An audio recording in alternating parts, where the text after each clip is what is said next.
From Hollywood, the Hollywood Radio Theater.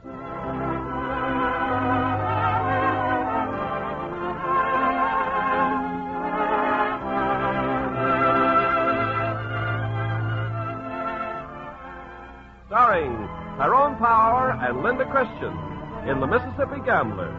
Ladies and gentlemen, your producer, Mr. Irving Cummings. Greetings from Hollywood, ladies and gentlemen. One of the most colorful eras of American history took place along the mighty Mississippi. It was a period of gorgeously gowned ladies, escorted by impeccable gentlemen, whose code of manners was determined whether dancing at fancy balls or gambling on the riverboats. Tonight we recreate this era for you in Universal International's highly dramatic love story, The Mississippi Gambler. And as our stars, we have chosen a perfect romantic team, Tyrone Power and Linda Christian, in their first appearance together on radio. Now, Act One of The Mississippi Gambler, starring Tyrone Power as Mark Fallon and Linda Christian as Angelique Duro.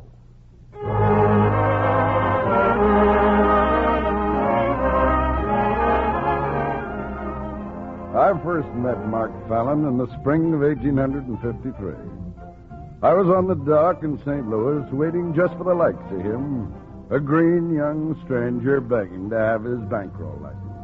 I wandered over to the freight shed, took out a deck of cards, and started laying them down in a barrel. You're sure having a time with those cards, mister. I've been watching you. You have? I hope you don't mind. Ooh, don't mind at all, son. All I'm doing is making a fool out of myself. You see these three cards? Well, sir, there was this traveling man last night. He just laid these three cards down on the table and bet me $20 I couldn't tell him which one was the queen. You sure he was a traveling man? Oh, no doubt about that, son. He even had his sample cases with him. Well, sir, I swore I knew where the queen was every time. But by jingo, when I bet my $20... You lost. Well, anyway, give me the cards to practice with them. You know, you might end up a gambler. Going to try it on the folks back home till I get my money back. Maybe get my money back right now. Me? These three cards. Now, was you a betting man, son? I got $20 here. Says you can't find that queen. Done. All right. Which one's the queen? You sure you want me to tell you? Why, son, you just bet me $20. In that case, the queen's in your left hand, just where you palmed it. Looks like I made a terrible mistake. Professional, huh? No, but I'm going to be. Congratulations. I never saw anyone switch cards that perfectly. You're the first one who hasn't complained about it. What's your name? Mark Fallon. Me, I'm Kansas John Polly. Never heard of me? Well, I'm new in these parts, Mr. Polly. I'm from New York. Active in gambling there? Well, in a way. There was always a game going on in my father's fencing academy ever since I can remember. I finally got tall enough to sit in between fencing lessons. You're a decent-looking young fella, son. Now, why would you want to get mixed up in a crooked life like this? I got different ideas about gambling, Mr. Polly. I'm going to deal honest cards. Well, that sure will be a novelty on the river. I hope you're good, son.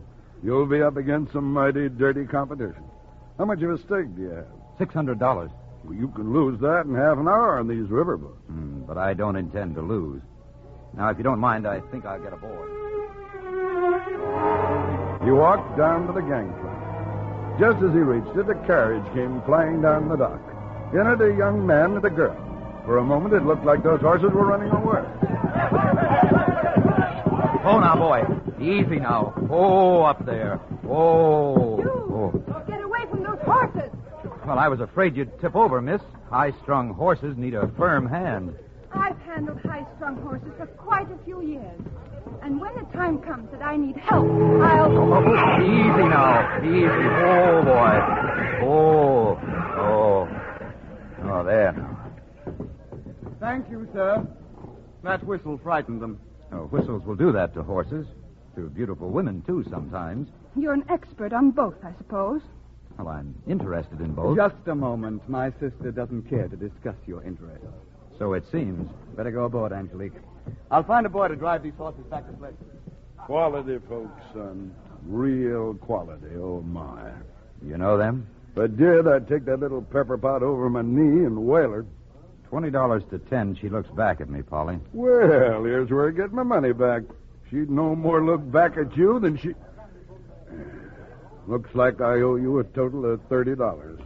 Oh, you'll do fine on the Mississippi, son. You'll do just fine. That night, I watched Mark at the card tables. He dealt an honest deck. What was more remarkable, he won. He won from professionals and he won from gentlemen. He didn't make any friends that night, but he sure made a pile of money. Among the heavy losers was the young man in the carriage. After the game broke up, he came looking for me. I hope you didn't mind waiting for me, Mr. Fallon. Not at all. How much do I owe you? $4,100. This will more than cover it. A necklace, Mr. Duro? It was appraised for more than $7,000. Those are diamonds. But this is a family heirloom. Your sister It's no was... concern of yours what it is. Does it satisfy the debt? Yes. Thank you. Good night, Mr. Fallon.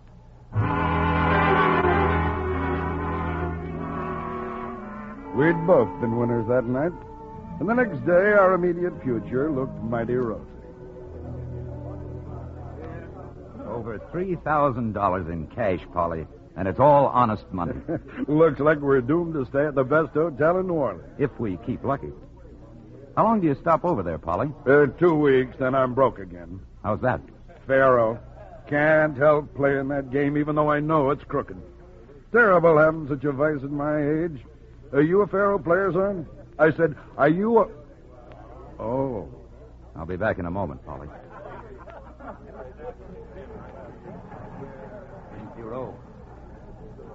Miss Duro. Well, what is it? What do you want? I believe your brother made a mistake last night. This necklace, this is yours, isn't it? Yes. I wanted to return it to you. How do you mean, a mistake? Well, I won from him at cards. He'd been drinking a bit, or I don't think he'd have chosen this. My brother doesn't take my property without my permission. I'm sure of that. It's very beautiful. You must value it highly. I've just one thing to say to you. I don't speak to strangers, nor do I accept charity from gamblers. Good afternoon. Good morning, my sweet sister. Laurent, how could you dare steal my necklace? Your necklace? You gave it to that gambler. He showed it to me. Oh. I'm sorry, Leah, but I had to. Why? Because I'm a fool.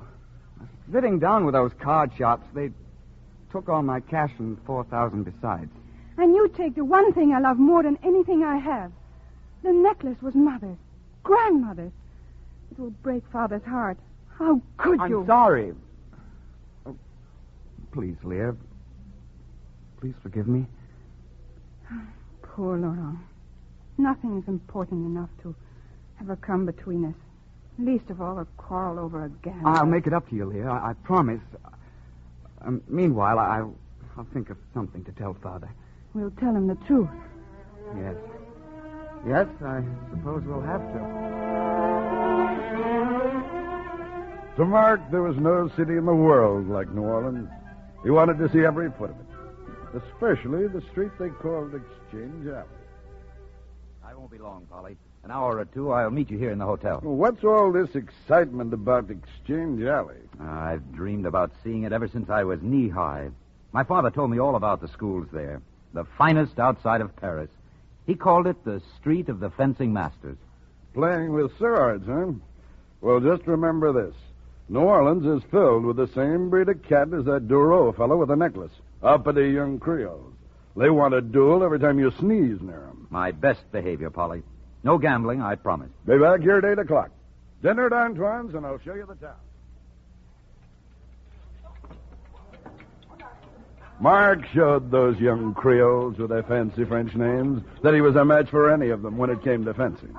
Among those he especially impressed was an elderly gentleman who kept staring at him.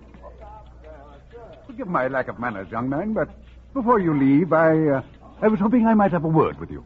Oh, yes, sir? First, may I say it's been many years since I've seen such an exhibition of skill. May I ask whom you studied under? My father, Charles Fallon. Fallon, of course. I knew your face reminded me of someone. Why, Charles Fallon once taught in Paris. Yes, sir. Years ago. I told my friends I remembered that low inside line attack you employ. Why, I was at your father's academy many times. He's well, I hope. He died 3 months ago in New York. Oh, I'm sorry. My apologies. Please take my card, Mr. Fallon. I'd enjoy having you call at my house. Emile Duro.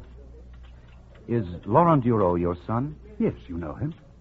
I met him and your daughter on the boat. Splendid. They'll be quite delighted as I am. I don't think they would want me to call, sir. Why not? I'm a river gambler. Oh, ridiculous. No one with your skill at foils could have spent much time at a gaming table. How long have you been on the river? Less than a week. Shall we say tomorrow afternoon at 4? If you wish, sir. Thank you.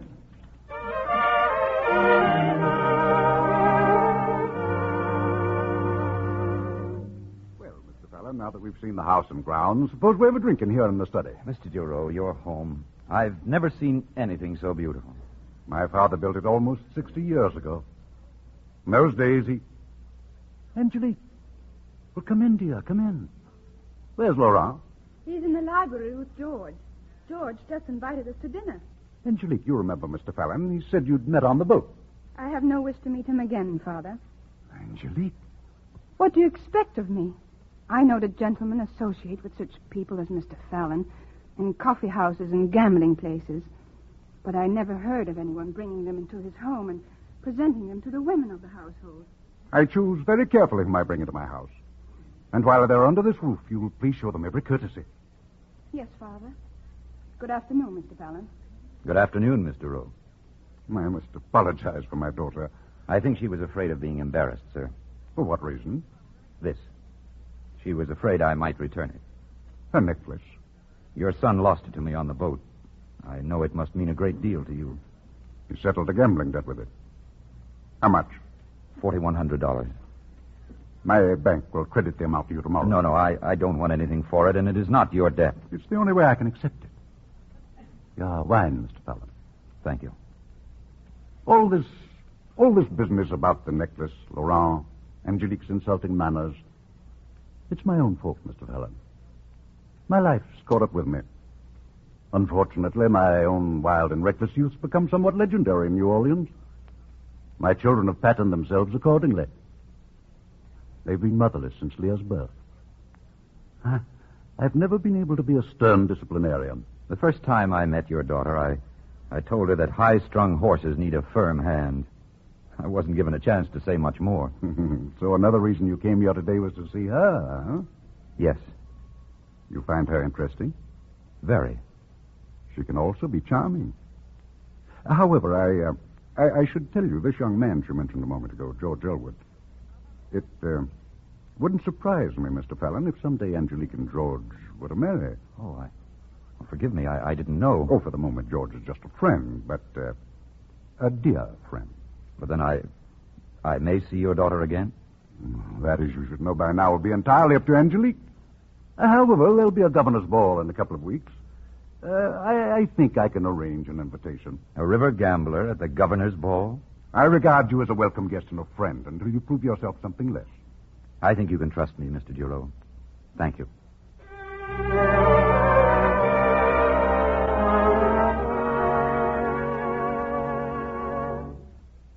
Father? Come in, dear. George just told me you were driving with us to the ball. I'm so glad you are. Am I so charming a chaperone? Or is it that you wish to keep George from proposing again? Both, my wise darling. He wants to announce our engagement. It's all he talks about since he became president of the bank.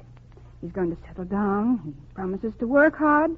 He loves me, and on and on. It doesn't interest you? It isn't that, dear. I just keep telling him we're too young to take such a serious step. His father always hoped you two'd marry. And my father, what does he hope? That your choice will be a wise one when you're no longer too young. Leah, are you interested in Mark Fallon? Mark Fallon? How could you even think such a thing? His name seems to arouse more emotion than most. So there's a thorn when I step on it. You call him Mark. I've dined with him several times these last 2 weeks. He's becoming very popular. I don't want to hear about him. Why did you even mention him? Because I want you to wear something for me tonight. Your mother always wore it to the governor's ball. Here. Father. You will wear it? Yes. Oh, but I'm so ashamed. I couldn't tell you about the necklace. I knew how much it would hurt you. Laura and I, we don't deserve you, the things we do. I don't know why. It just seems to be in our blood like a fever. Yes, in our blood, Leah. But you and Laurent are pale little pomegranates compared to what I was once. Now, dear, brush those tears away and make yourself ready.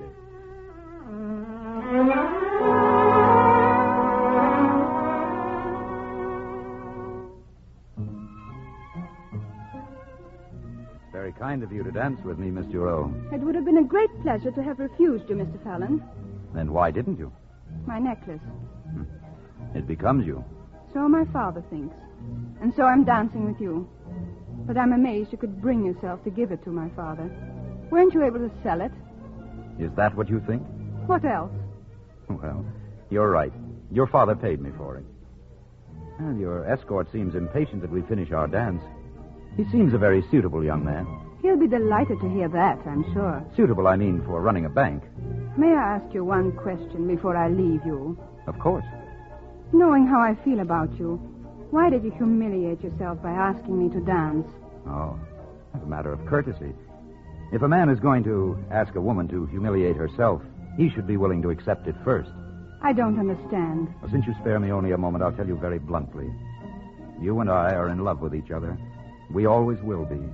We've known it since that first moment in St. Louis. I could have you run out of town for speaking to me like this. There's no need to run me out. I'll be leaving tomorrow. You're not ready yet for marriage. And I won't be ready until you come to me.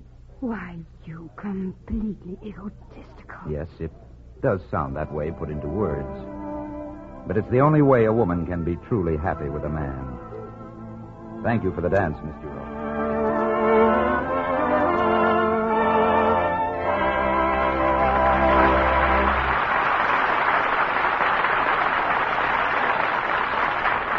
Act 2 of the Mississippi Gambler in a moment.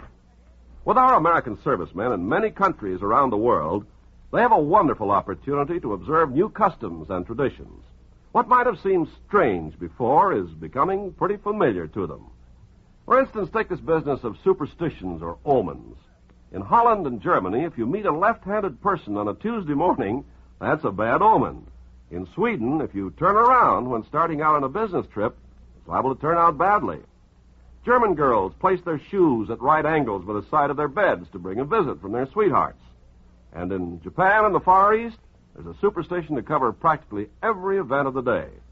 Well, all these things might sound strange, but as our servicemen have observed, we have plenty of superstitions, too. Let's just count some of the things that are lucky or unlucky. Finding a horseshoe? Lucky. Four-leaf clover? Lucky. A black cat crossing your path? Unlucky. Walking under a ladder? Unlucky. Breaking a mirror? 7 years bad luck. Spilling salt? Unlucky, unless you throw some over your left shoulder.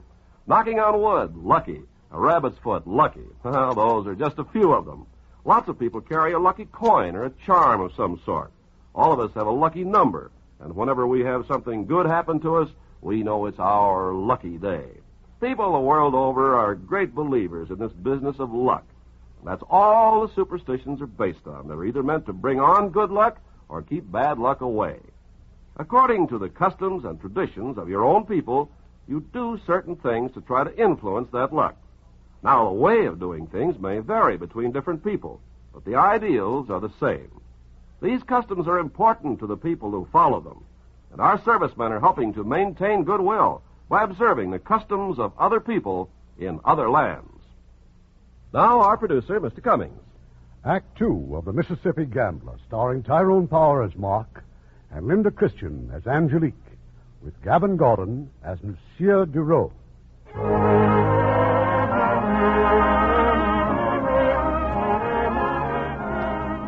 We left New Orleans, Mark and I, and went back to the riverboats. It was a fine, easy life, gambling all night, sleeping and lazing all day, and watching the sights along the riverbank. The weeks went by, and our bankroll grew fatter and fatter. thinking about, Polly? Counting all that cotton money we won last night? Well, I'm thinking about that cash you made me put in Elwood's bank in New Orleans. Hundreds of miles away, and other fellas feeling it and fingering it. I'm not used to that. You know what we're going to do when we get enough, Polly? We're going to build a combination restaurant and gambling place. Better than any other in New Orleans. Rich, exclusive, with crystal and silver. Everything to lure the ladies and keep them happy while they gamble. Ladies gamble? Where'd you get that crazy idea? Well, where else can they go when their husbands gamble? Tea parties, sewing circles, sit home alone? They're bored, Polly. They want the same excitement their husbands enjoy, and we'll supply it for them. Not me. You try any crackpot ideas you want, but you're not going to get me off this river. You'll come running the minute I get those faro tables in. I like them better when they're on boats. How long have you been on this river, Polly? Almost 30 years. Did you ever feel it was a lonely life? Yes, when I was young, I'd find myself wishing all the pretty girls would take their boat traveling instead of hiding in those houses ashore. Many a night I'd stand on the deck and look at them lighted windows over on the shore, and I sure thought a lot about it. Just like you're doing right now. Yeah. It's no good. Come on, let's go down and start a game. Care to play a little poker, Mr. Fallon? 5 honest cards. Yes, Mark, you got me weaned. But you know, sometimes I do get a terrible itch to take some of those suckers. Didn't you tell me that you've made more playing honest than you ever did by cheating? No, only cheating a little, it's more fun. We're not doing this for fun, Polly. We're going to build that place in New Orleans.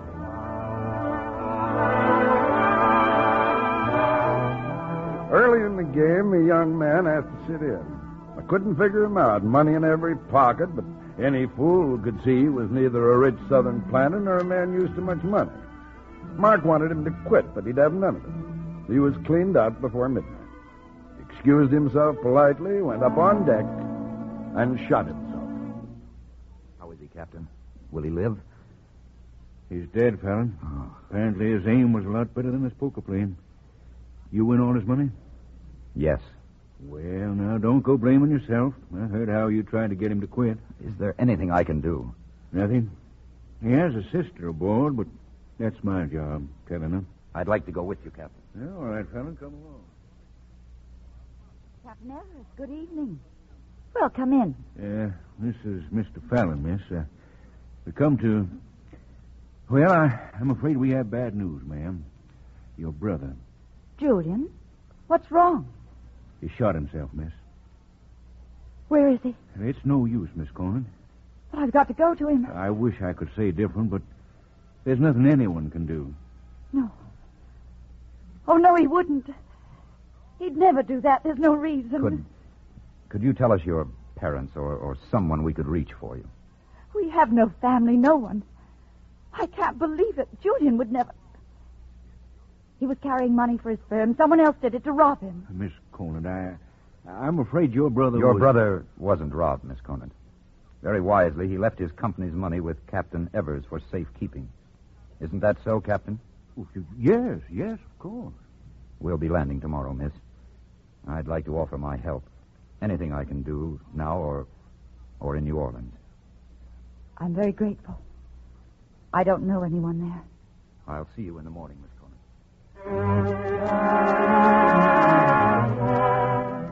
And Conant never knew that Mark returned her brother's losses. But getting the money back to his firm in Ohio involved a visit to the bank in New Orleans, George Elwood's bank. George Elwood, who was in love with Angelique Dureau. When Mark brought Anne Conant to the bank, Elwood had a visitor, Angelique's brother, Laurent. Sit down, Laurent. I'll be with you in a moment. Who's the girl with Fallon, George? Miss Conant. Anne Conant. She's beautiful. Yes, she is.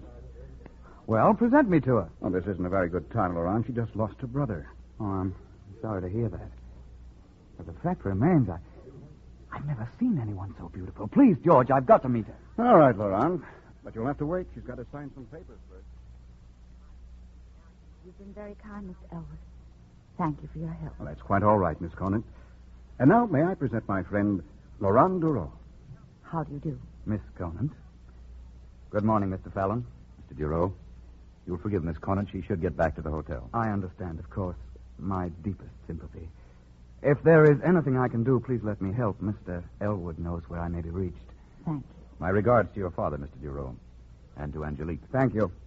They'll be delighted, I'm sure, to learn you're back in New Orleans.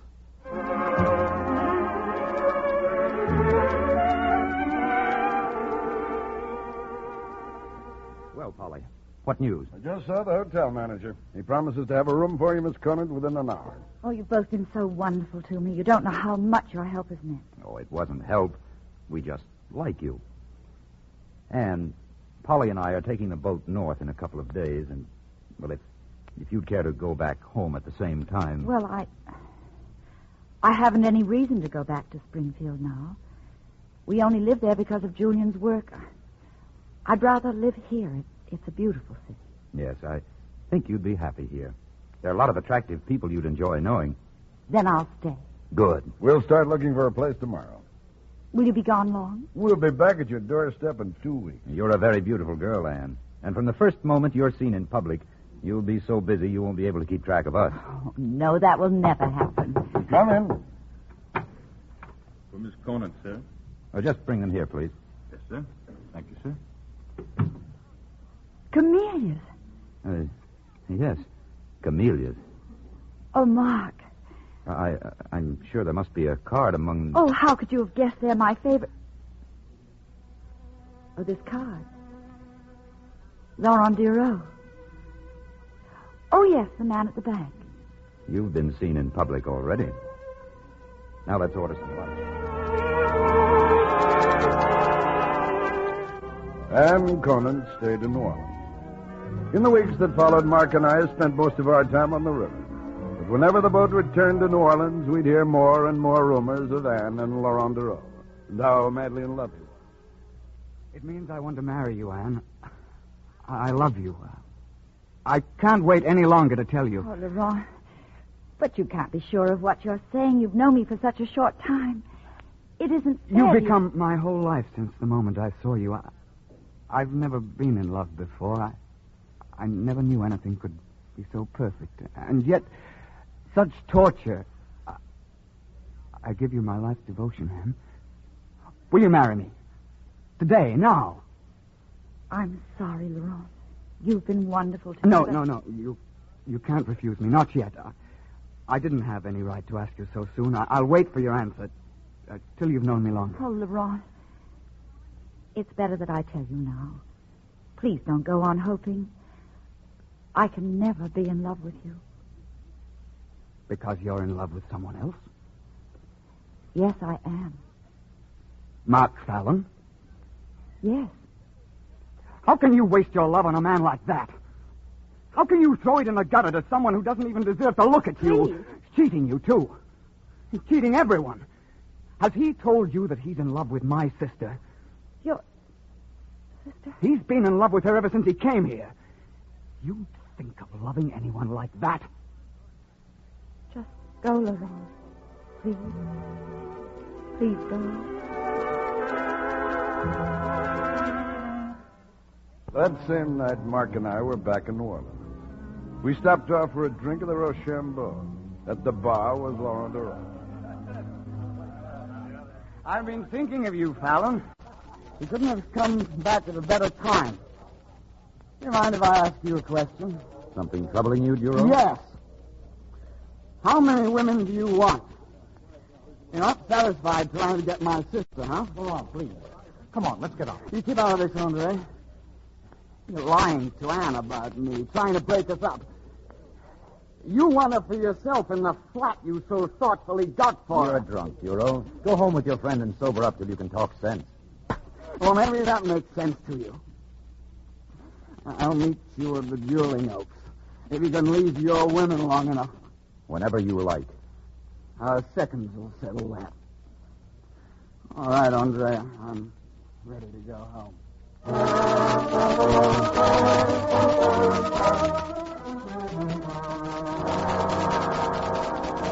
My fault, Mark. Please let me talk to Laurent. No.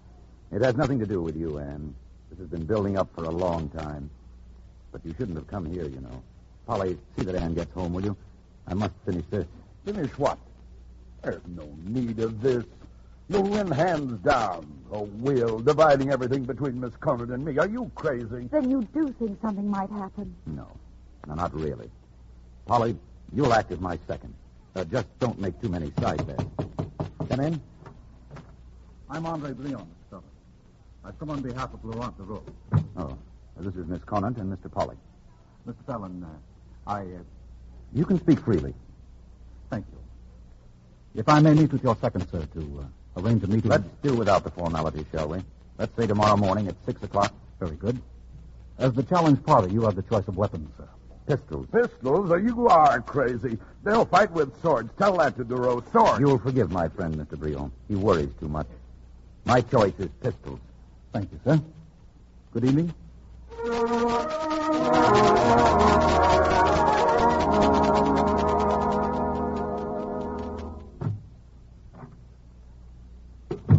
Polly, you get Ann home all right? Now, come here. I want you to sign some... Angelique. I had to see you. You're going to kill Laurent. Perhaps he'll kill me. Did you come to ask me not to? No. Are you as skilled with a pistol as you are with a sword? Hardly. Perhaps you came to see me once more because I might not be alive tomorrow. I came only because I thought some member of the family should thank you for not taking advantage of him. You do me too much credit, Angelique. I take advantage only of women. Surely you could spare me that kiss for being so noble. I despise you. Now listen to me. You didn't know there was less advantage in pistols, now did you? Not until I just told you. You came to see me, and I thank you most humbly. But when are you going to admit to yourself that you use your brother as a shield? That your devotion to him is because you're afraid of life and men? Because your mother died giving you birth? You have a driving hunger to live. But until you're willing to be honest with yourself... I hope he kills you. I hope he kills you. They faced each other the following morning at 6 o'clock. Mark and Laurent Dureau. This was the way of gentlemen. I will count to 3, messieurs. On the word 3, you will turn and fire. Are you ready? 1, 2... Mr. Dureau! Dureau had fired on the count of 2. Fired and missed. I regard your conduct as disgraceful as it was deliberate. You may fire, Mr. Fallon.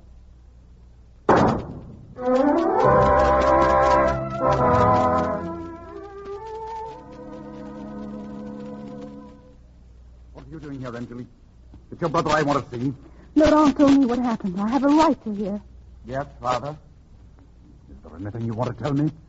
I'm sure you know all about it by now.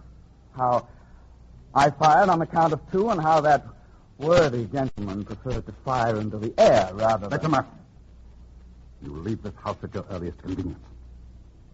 Goodbye, Father. No. No, you can't ask such a thing. I have nothing more to say.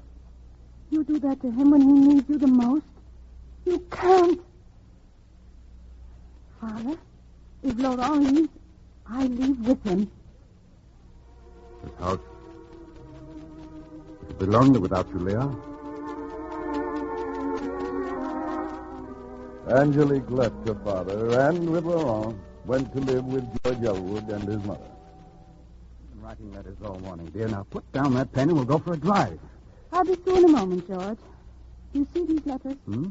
Another month and you won't have any social life left. I've just turned down more invitations because you didn't invite Laurent. Good. Keep on doing it. They're bores anyway. Just keep that chin high, Leah. Always high. I will, George. I love the way you walk through the public places with Laurent and me. Like a queen, ignoring the cuts they give him. You're wonderful. You and your mother have been wonderful, too.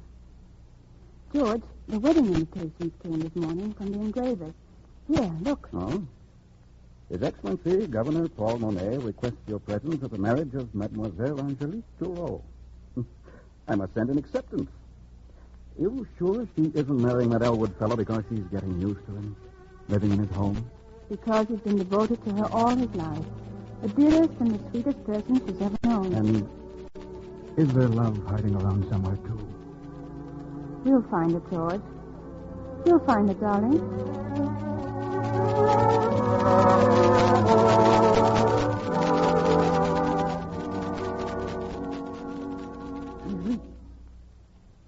Angelique, you've come home.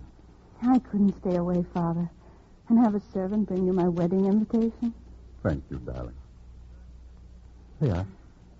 You and George, are you quite sure, dear? George and I grew up from childhood expecting to be married.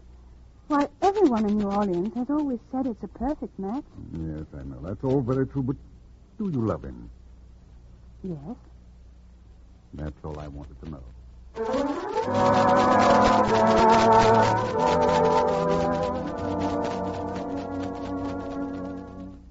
Please sit down, Mr. Bureau. Yes, I received a wedding invitation this morning. Mark, you and I, we can talk bluntly. You love her, don't you? Yes. Yes, I love her. Then put a stop to this. Go and get her. Do you really believe that she knows herself well enough yet to find happiness in marriage to anyone? It was just a hope. You'll come to the wedding? No. I'll go back on the river where I belong. If there's any message you'd like me to give Angelique. Don't think me rude, Mr. Bureau. But if I had any message, I'd deliver it in person. Once, long ago, I told her I'd wait until she came to me. I'll continue to wait.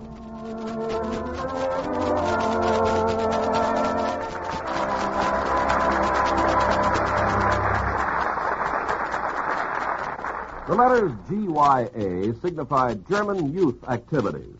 And wherever such an organization exists in Germany, you know that there the way of democracy is being taught and encouraged. Our occupation forces are helping out through GYA, developing healthy interest through group handicrafts and hobby projects.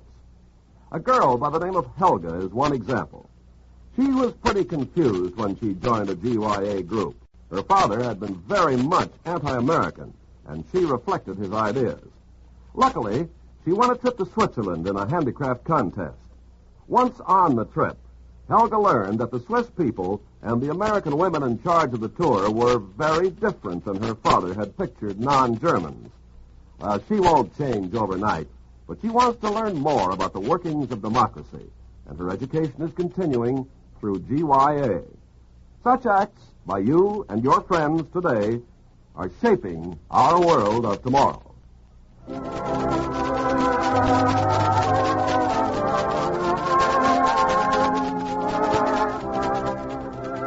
We pause now for station identification.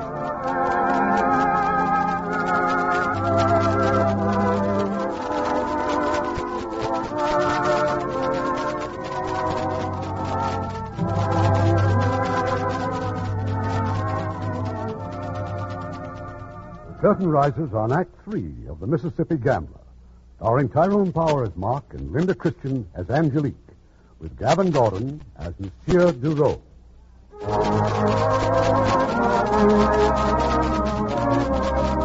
Angelique and George Elwood were married. We stayed on the river for almost a year, Mark and I, but on one of our visits back to New Orleans, Mark's dreams started to come to life. It was going to be the finest dining place and gambling salon in town. Well, I am your architect, Mr. Fallon. I think I can do whatever you want. Good. Now, I'll be on the river most of the time. You'll continue to get your instructions from Miss Conant here. She knows exactly what my wishes are. But, Mark, how can I couldn't have gone this far without you. Please. I wish I had half your confidence. And you'll also have charge of decorations and furnishings. I trust that pleases you, Mr. Kennerly? It'll be a real pleasure, Miss Conant. I'll have a complete staff at your service. As for you, Polly, you still won't help me run it, huh? Not me. I'm investing in it. But you won't catch me wearing those droop flap-tail coats like a cow whacking flies. I'll leave these revised plans with you, Mr. Fallon. Just sign them at your convenience. Yes. This will do. We'll widen the archway. That'll give a clear view of the gaming tables from the dining room. And we can... Mark. Well, don't you agree, Anne? You see, by widening the archway, we're... Mark. Hmm? I wish you were going to be here while the work's going on. So do I. But we're getting in pretty deep, Anne, and I haven't made enough yet to bank the tables against any big losses. May I ask one more question? Of course. Have you seen her? Angelique? No. No, I see her husband at the bank, of course, but we succeed very well in talking only about business. I shouldn't have asked. You've heard about her brother, but he left town. It's the best thing he could have done. One of these days he's going to meet up with you, Mark. Please be careful. Now, stop worrying. If you really want to help me, you'll invent a name for this place of ours. I already have. La Louisiane. La Louisiane. Perfect. We've got our name, Polly. La Louisiane.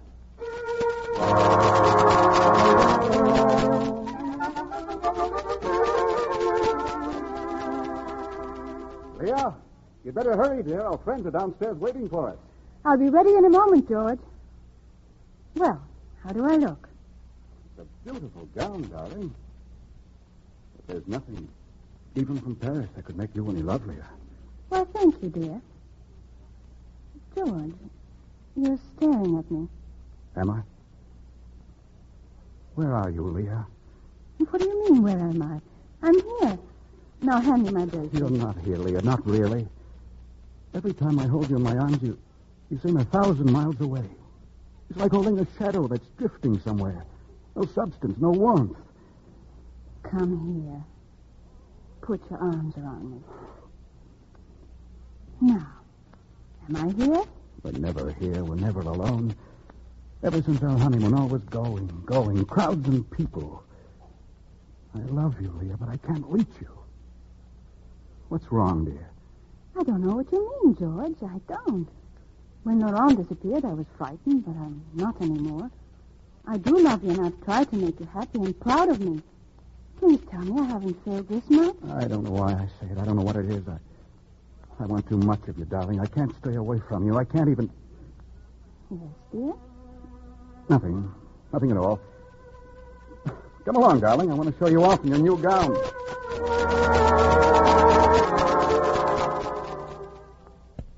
I suppose that sooner or later it was bound to happen. The linking together of Anne Conan's name with Mark's, especially now that she was seen so often at the building of La Louisiane. Well, gentlemen, Alan boasted about building a showplace. It appears he's as good as his word. But who's that delightful creature talking to the architect? Don't be naive, Cartier. Fallon's luck goes far beyond cards, having a companion like that beauty. It's a lie, Mr. Kahn. I am not in the habit of lying, Mr. Bureau. Let's come to lady. Felon's a gentleman and my friend. I must ask you to retract that slander. I'll retract nothing. Oh, come now, Bureau. Men don't rent flats for women or let them design gambling palaces unless they... You leave me no choice. I'll name my second this afternoon. A pleasure. We were on the river when the duel took place. Mark hurried back as fast as he could. He had something to tell Mr. Duro, and his heart was never heavier. It's Mark Fallon, Father. You'll want to see him alone. No. I'll stay, Angelique. Stay. Mr. Duro, I'm grateful to you for defending Miss Conant, but you should have waited for me. I never ignored an insult to a lady, Mark. You must hurry and get well. You gave me your word you'd be at the opening of La Louisiane. No. No, I won't be there. No regrets. I've lived a long life. My era, it belonged to the sword. Fading with me. Perhaps for the best. There's something I must tell you, Mr. Bureau. You and Angelique. Well? I've never faced a more bitter duty than to tell you. Laurent. It's Laurent. Yes. He came aboard at Memphis with a knife. I didn't recognize him at first. He was bearded. It all happened so quickly. I was unarmed. I tried to hold him off. We struggled. Laurent went down. He fell down a staircase. He fell on his knife. No. Thank you for telling me, Mark. I couldn't hold you responsible in any way. Now I want to ask one promise. Anything. Protect Angelique. Always. I give you my word.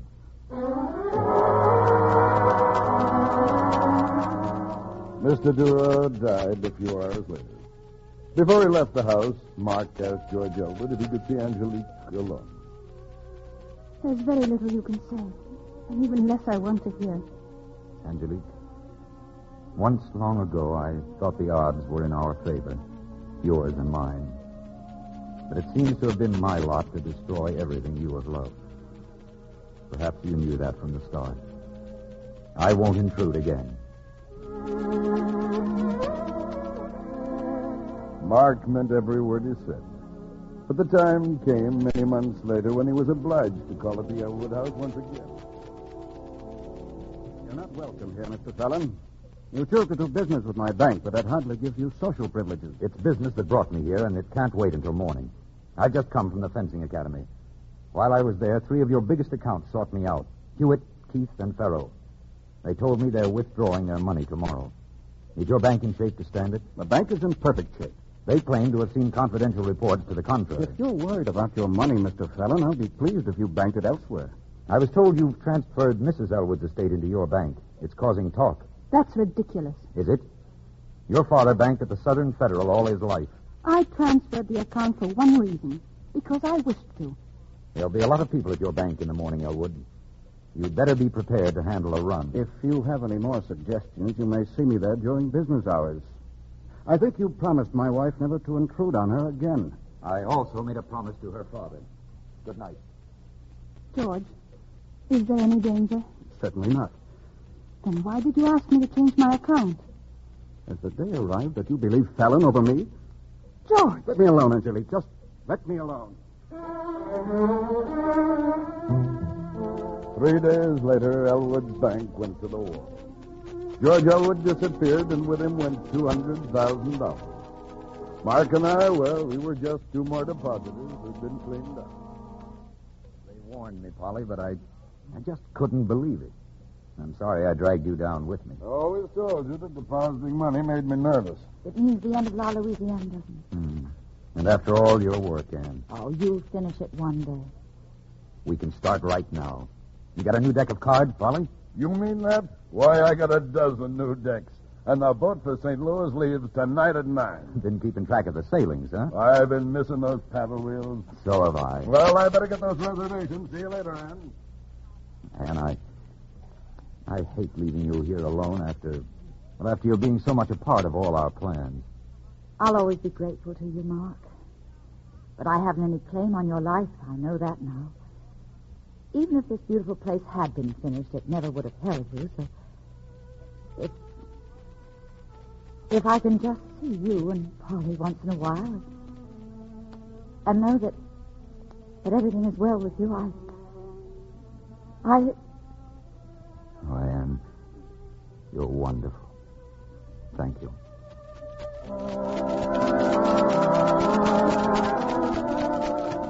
In the months that went by, Mark never lost track of Angelique. He knew there had been no word from her husband. He also knew when Angelique finally decided to sell her home. You'll sign the bill of sale here, Angelique. The Lowry shares are in no hurry to take over. They said to move at your own convenience. Next week will be fine, Mr. Hewitt. I'm so happy to see you rid of this place, Angelique. To close this whole unhappy chapter of your life. You're going back to your own home? I don't know. I haven't been there since my father died. I think he would have wanted you to live there. Let me know what you decide. I will, Mr. Hewitt. Thank you.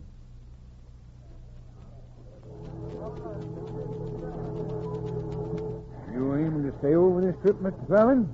New Orleans is a mighty gay town this time of year. I'll be leaving when the boat leaves, Captain. Well, tonight, 10 o'clock. You can count on me. Fine.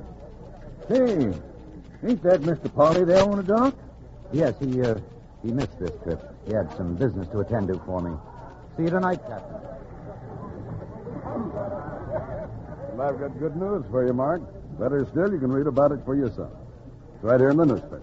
Angelique, is everything all right, Polly? Yes, and this time I think you'll want to stop over. The court's handed down the decision. She's free. You know, you promised your father you'd always look out for her. Go to her, Mark. Try to see her. Oh, It wouldn't work out, Polly. It's better this way. Going back to her old home. She'll be there by now. No, I just told the captain I'll be leaving again on tonight's boat. Mm-hmm. I guess you know your own mind, Mark. After all, I never saw a man win all his bets. Now let's get into town. I've got some winnings to split with you. I left Mark at the hotel, and I drove out alone to the old Zorro mansion. I wanted to talk to Angelique, but I couldn't bring myself to go in. The house was dark, deserted. But I knew she was there. Her carriage was standing in front, and I saw a candle and the light moving from room to room, and I wondered how she could stand the loneliness and the memory.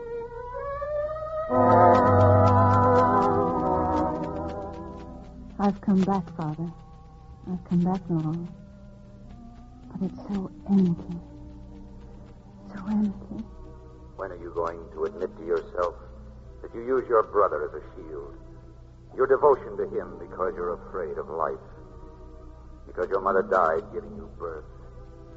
You and I are in love with each other. We always will be. You're not ready for marriage yet. And I won't be until you come to me. Until you come to me.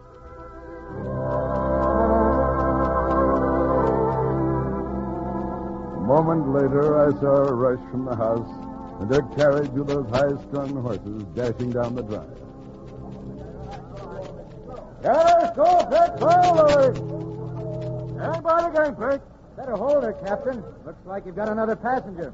There's a carriage coming down the wharf. Well, I'll be gone. Wait. Well, now, ain't that something, Mr. Fallon? Pull in your reins, lady. We'll wait. I've waited a long time to see a sight like this. Hey, where are you going?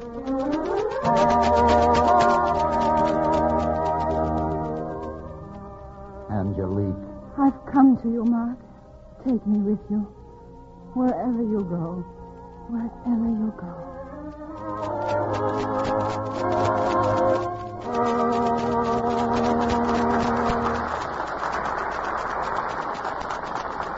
And now, here's Mr. Cummings with our stars. Mr. and Mrs. Tyrone Power, won't you please step forward and accept your curtain call?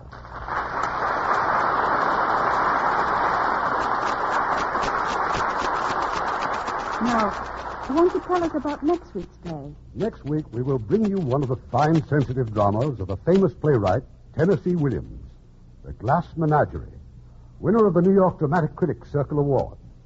It was made into a beautiful motion picture by Warner Brothers. In her original role will be that brilliant actress, Jane Wyman, co-starring with those two outstanding artists, Fay Bader and Frank Lovejoy. That will certainly be worth listening to. Good night. Good night. Good night, and hurry back.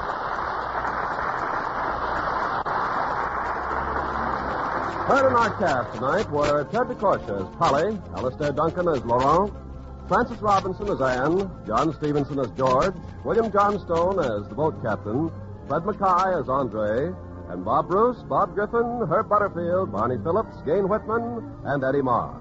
The